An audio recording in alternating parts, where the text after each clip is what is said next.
coordinator. What, I guess you just talk a bit about having guys like Coley. Yeah, it's a definite advantage. It creates mismatches, in the secondary, and it also helps other guys get open because when you have guys that can make plays down the field, teams tend to double them. So it allows for other one-on-ones for other guys that they can exploit. Stacy had, an incredible game.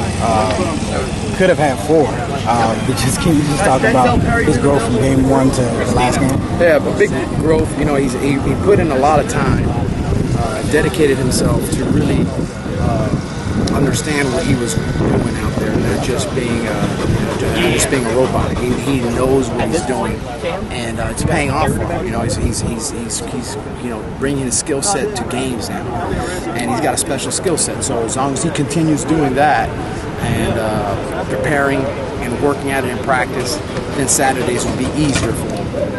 Is it one of those situations where you're also working on him, like just instead of like that short, quick pop, explosive roll with the routes and stuff like that? Because he's kind of developing still there, at least just from my humble viewpoint. Mm-hmm. But when do you see him sort of really taking the next step in that game? Is like along the Hearns line.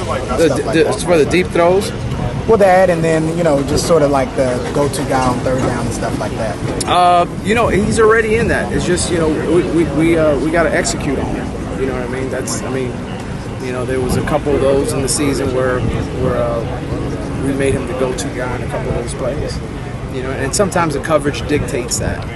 It dictates, are they going to take away the post, whether he's running it, or, sometimes he's the underneath guy on that third and medium, and Hearns is taking the roof off, and they end up doubling Stacy, and here's Hearns with a one-on-one, and that's where he's made a lot of plays. So coverage dictates that. How much will these couple of days help as far as shaking off some of the rust of the last week and making sure more doesn't get on before next Friday night? It's great, man. It's great because we saw it early. It gave us a chance to really get on them, and get after them a little bit, and really make the situations as real as possible, and you saw them respond, and I think that's great. That's what you want to do on weekends like this. You want to challenge them, and you want to see them respond to those challenges, because that's what the season is. It's a week-to-week challenge. What's your philosophy just on postseason, maybe having some extra time, maybe either adding stuff schematically or doing some different things, for a postseason? Yeah, this is the time to do it.